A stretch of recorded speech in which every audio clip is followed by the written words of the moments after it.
اهلا البنات، مرحبا بكم معايا اليوم عندنا كما راكم تشوفوا تشكيله من الخضره، وبغيت ندير معاكم طاجين بالخضره. بسم الله على بركه الله نبداو. هنا جيت البصله نتاعي قطعتها كما هكا دوائر.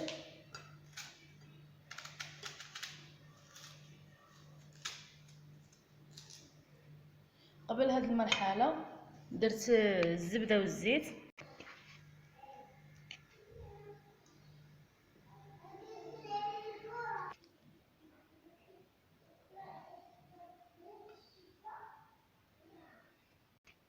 ندير هنا رشه تاع الملح باش ما تجيش البصله تاعنا صامته.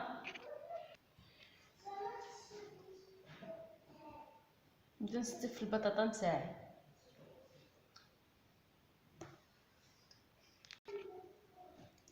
نعاود نرش البطاطا تاعي بشويه ملح، غير شويه باسكو دوك نعاودو نديرو لاصوص فيها الملح.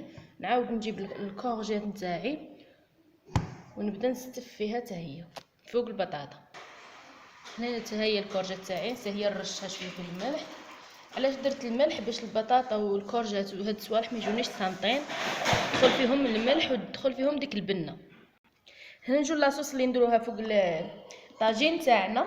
بسم الله. عندي حبه طوماطيش كنت ربيتها، عندي جوج سنينات ثوم، عندي راس المغرف تاع الزعفران ولا الكركم، كل واحد واش يبغي، عندي شويه تاع البزار ولا الحب الكحله الواحد كيش يقول له، ولا الفلفل الاسود، عندي مغرف صغيره تاع الفلفل الاحمر الحار ولا الحرار الحار، كل منطقه كيفاش يقولوا له.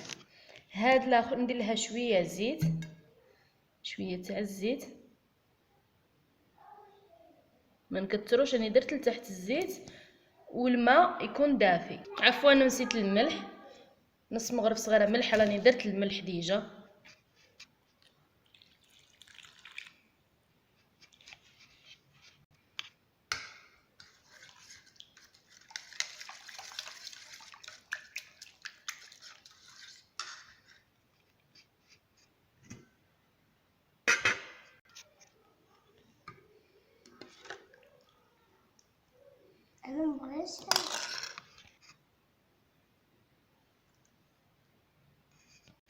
نشلل غير هذه شويه بلاص من لاصوص ونزيدها شويه ما منها، هذا ما كان نقصوا لها النار ونخلوها تطيب على خاطرها.